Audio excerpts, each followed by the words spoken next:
कृष्ण कन्हैया लाल की जय। श्री गिरिराज महाराज की जय।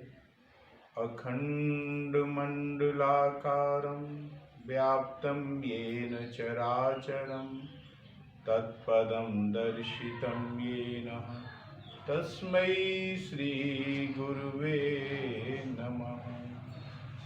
मुक्ताविलासाचरितानुसारी दुग्धाधिचूरेण यशो विसारी कुमारिकानंदित घोष नारी मम प्रभु श्री गिरिराजधारी।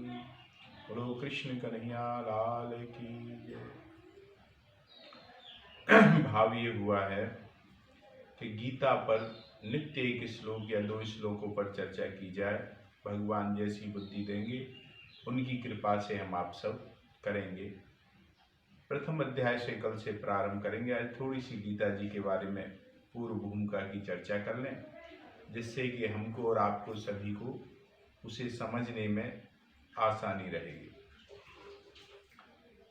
श्रीमद् भगवद गीता यद्यपि व्यापक है और इसका प्रकाशन पठन खूब होता रहा है, किंतु मूलतः यह संस्कृत महाकाव्य महाभारत की एक घटना के रूप में प्राप्त होता है। महाभारत में वर्तमान कलयुग की घटनाओं का विवरण मिलता है। इसी युग के आरंभ में आज से लगभग 5000 वर्ष पूर्व भगवान श्री कृष्ण ने अपने सखा, अपने भक्त, अपने संबंधी अर्जुन को भगवत गीता सुनाई। और उन दोनों की जो यह वार्ता है, जो मानव इतिहास की सबसे महान दार्शनिक और धार्मिक वार्ता है, यह महायुद्ध के प्रारंभ के पूर्व में वार्ता हुई है, जो धृतराष्ट्र के पुत्रों तथा उनके चचेरे भाई पांडवों के मध्य जो युद्ध हुआ था, होने वाला था, उससे पूर्व की वार्ता है।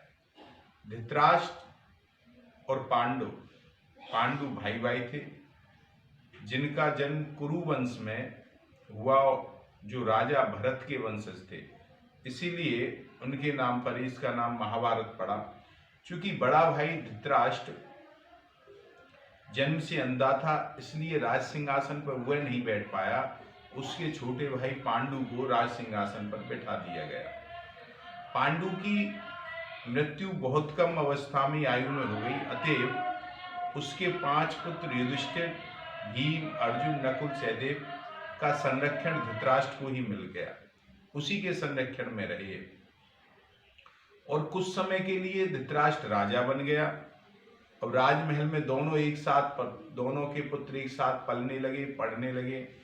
दोनों ने एक ही गुरु द्रोणाचार्य से शिक्षा ली और दोनों पर मार्गदर्शन दोनों के पुत्रों को पिता में भीष्म का प्राप्त होता रहा। इतने पर भी धृतराष्ट्र का जो सबसे बड़ा पुत्र था दुर्योधन, वह पांडवों से घृणा करता और दुष्ट प्रवृत्ति का था। महाराज धृतराष्ट्र अंधा था और दुर्बल हृदय का था, और वह अपने पुत्रों को ही राज्य का उत्तराधिकारी अपने पुत्र को बनाना चाहता था। उसी से प्रेरित होकर के उसके बड़े पुत्र दुर्योधन ने एक षड्यंत्र रचा और पांडु पुत्रों को मार डालने की तैयारी की। 5 पांडव जो थे, वह अपने विदुर जी की सानिध्य में और अपने ममेरे भाई जो श्री कृष्ण है, इनके संरक्षण में के कारण अपने प्राणों की रक्षा समय समय पर करते रहे। जब जब कौरवों ने षड्यंत्र किया, और इन दोनों की वजह से ही श्री कृष्ण का संरक्षण, विदुर जी की सलाह, दोनों की वजह से वह अपने प्राणों की रक्षा करते रहे। कृष्ण जो है कोई सामान्य व्यक्ति नहीं है, हमारे जैसा पंचभौतिक नहीं। कृष्ण स्वयं भगवान है। कृष्णस्तु भगवान स्वयं, जिन्होंने इस धराधाम में अवतार लिया और अब एक गुरु की संरक्षण की, राजकुमार की भूमिका अदा करें। वे पांडु की पत्नी कुंती के भाई के पुत्र हैं, भतीजे हैं। इस तरह संबंधी के रूप में भी तथा धर्म के पालक के होने के कारण भी पांडु पुत्रों के पक्ष में खड़े रहते हैं। किंतु जो दुर्योधन है वो बड़ा चालाक है। उसने क्या किया, पांडवों को जुए के लिए ललचाया और निर्णय स्पर्धा में भाइयों ने पांडवों की सती पत्नी द्रौपदी पर अधिकार प्राप्त कर लिया। जुए में पांडव हार गए, कौरव जीत गए और यहां तक कि अपनी पत्नी को भी हार गए महाराज। और बड़ी सभा में अनेक राजाओं के सामने उसने द्रौपदी को निर्वस्त्र करने का प्रयास किया, किंतु श्री कृष्ण की कृपा से द्रौपदी का वस्त्रहरण नहीं हो पाया। भगवान ने स्वयं वस्त्र रूप धारण करके द्रौपदी की शील की रक्षा की। किंतु पांडवों को अपने राज्य से हाथ धोना पड़ा और 13 वर्ष के लिए वनवास गए। और जब वनवास से लौट करके आए और उन्होंने अपना राज्य वापस मांगा तो दुर्योधन ने मना कर दिया। और यहां तक फिर पांडवों ने कहा, भाई तुम हमें राज्य आधा नहीं देते हो तो 5 गांव ही दे दो। तो दुर्योधन ने कह दिया कि भाई 5 गांव तो क्या, एक सुई के नोक की बराबर भूमि तुमको नहीं देगी। अभी तक तो पांडव सहनशील बने रहे, लेकिन उनके लिए युद्ध करना अवश्यंभावी हो गया था। इसके अलावा कोई दूसरा उपाय उनके पास रहा नहीं। विश्व भर के जितने भी राजा थे, राजकुमार थे, 2 भागों में बट गए। कुछ कौरवों की तरफ आ गए, कुछ पांडवों की तरफ आ गए महाराज। भगवान श्री कृष्ण पांडवों के संदेश वाहक बन करके, शांति दूत बन करके भी गए, धृतराष्ट्र के दरबार में गए। और जब उनकी याचना अस्वीकृत हो गई तो युद्ध निश्चित हो गया। अत्यंत सचित्र 5 पांडवों ने कृष्ण को भगवान के रूप में पहचान लिया था। किंतु धृतराष्ट्र का पुत्र जो है, शांति दूत के रूप में भी विराट सभा रूप का दर्शन कराया भगवान ने, फिर भी वो उस भगवान को देख करके भी भगवान नहीं मान पाया। वो समझता था कि ये कोई जादूगर हो सकता है, भगवान नहीं है, इसलिए ऐसी कला दिखा रहा है। तो यहाँ पांडु पुत्रों ने भगवान श्री कृष्ण को अपने पक्ष में लिया और भगवान ने कहा, मैं जब भगवान बन के रक्षा करूंगा तो मैं युद्ध नहीं करूंगा। तो उन्होंने अर्जुन के सारथी बन करके की। और दूसरी तरफ उन्होंने कहा, भाई जो चाहे तो मेरी सेना ले सकता है। दुर्योधन ने भगवान की सेना को लिए। इस प्रकार कृष्ण के सारथी बन करके उस सुप्रसिद्ध धनुर्धर का रथ हाँक करना स्वीकार भगवान ने कर लिया। तो जहां से भगवत गीता का शुभारंभ होता है, दोनों ओर की सेनाएं युद्ध के लिए तैयार खड़ी हैं। और धृतराष्ट्र अपने सचिव संजय से पूछता है कि संजय, सेनाओं में ने क्या किया है, क्या हो रहा है। इस तरह की सारी पृष्ठभूमि तैयार है। तो ये इस प्रकार की भूमिका इसमें रहती है। तो एक एक श्लोक की हम धीरे धीरे चर्चा करेंगे। इसको गीता जी को जो लिखा है, कृष्णकालीन ही महर्षि वेदव्यास से पूर्व कोई भी शास्त्र पुस्तक के रूप में उपलब्ध नहीं है। जितने भी शास्त्र हैं वेदव्यास जी के द्वारा ही प्रदत्त है। श्रुत ज्ञान की इस परंपरा को लेखन से जोड़ते हुए उन्होंने 4 वेद, ब्रह्मसूत्र, महाभारत, भगवत गीता एवं भागवत और भगवत गीता जैसे ग्रंथों का पूर्व संचित भौतिक एवं आध्यात्मिक ज्ञान राशि को संकल्पित कर अंत में स्वयं ही निर्णय कर दिया कि गीता सुगीता कर्तव्य कि मन्ये शास्त्र संग्रहे या स्वयं पद्मनाभस्य मुख्य पद्मादिनी श्रुतः। गीता भली प्रकार मनन करके हृदय में धारण करने योग्य है, जो पद्मनाभ भगवान के श्री मुख से निःसृत वाणी है। फिर अन्य शास्त्रों के संग्रह की कोई आवश्यकता नहीं।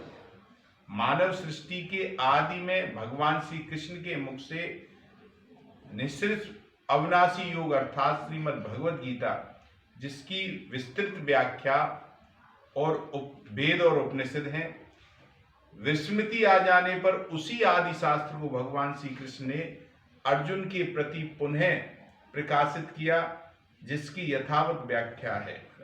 हम आप सब धीरे धीरे करेंगे ठाकुर जी की बुद्धि के। और गीता का सारांश इस श्लोक में प्रकट हो जाता है। क्या है गीता? एकम शास्त्रम देवकी पुत्रम गीतम एको देवो देविकी पुत्रेव एको मंत्रस्तस्य नमानि यानि कर्माप्येकं तस्य देवस्य सेवा। अर्थात एक ही शास्त्र है जो देवकी पुत्र भगवान के श्रीमुख से गायन किया गया है, गीता। एक ही प्राप्त करने योग्य देव है गायन। उस गायन में जो सत्य बताया है, सत्य क्या है? आत्मा। सिवाय आत्मा के कुछ भी शाश्वत नहीं है। सब संसार जगत नाशवान है, केवल आत्मा ही शाश्वत है। उस गायन में उन महायोगेश्वर ने क्या अपने जपने के लिए कहा है? ओम शब्द। अर्जुन, ओम अक्षर परमात्मा का नाम है, उसका जप कर और ध्यान मेरा कर। एक ही कर्म है गीता में वर्णित, परम देव एक परमात्मा की सेवा। उन्होंने श्रद्धा से अपने हृदय में धारण कर, अस्तु आरंभ से ही गीता आपका शास्त्र रहा है। भगवान श्री कृष्ण के हजारों वर्ष पश्चात परवर्ती जिन महापुरुषों ने एक ईश्वर को सत्य बताया है, गीता के ही संदेश वाहक है वो। तो इस प्रकार से हम आप लोग इस गीता की चर्चा व्याख्या करेंगे जैसे ठाकुर जी बुद्धि देंगे। आज हमने इसकी भूमिका की बात की है, कल से हम इसकी चर्चा करेंगे। प्रथम अध्याय के प्रथम श्लोक की चर्चा हम करेंगे। आज के सत्संग को यहीं विराम करते हैं। 2 मिनट नाम। कल से हम प्रथम अध्याय के चर्चा करेंगे। प्रथम अध्याय में कुरुक्षेत्र के युद्ध स्थल में सेनाओं का निरीक्षण है। शक्तिशाली योद्धा अर्जुन युद्ध अभिमुख विपक्षी सेनाओं में अपने संबंधी भीष्म पितामह, द्रोणाचार्य इत्यादि मित्र सगे संबंधियों को देख करके युद्ध में अपना अपना जीवन उत्सर्ग करने के लिए उद्यत देखता है।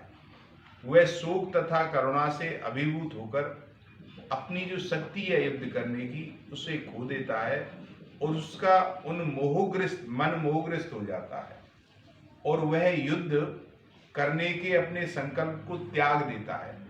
यही चर्चा हम प्रथम अध्याय में होगी।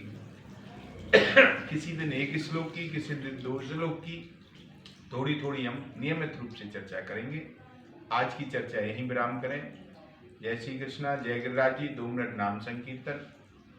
राधे राधे गोविंद गोविंद राधे, राधे राधे गोविंद गोविंद राधे, गोविंद राधे गोपाल राधे, गोविंद राधे गोपाल राधे, राधे राधे गोविंद गोविंद राधे। बोलो कृष्ण कन्हैया लाल की जय। हरि ओम।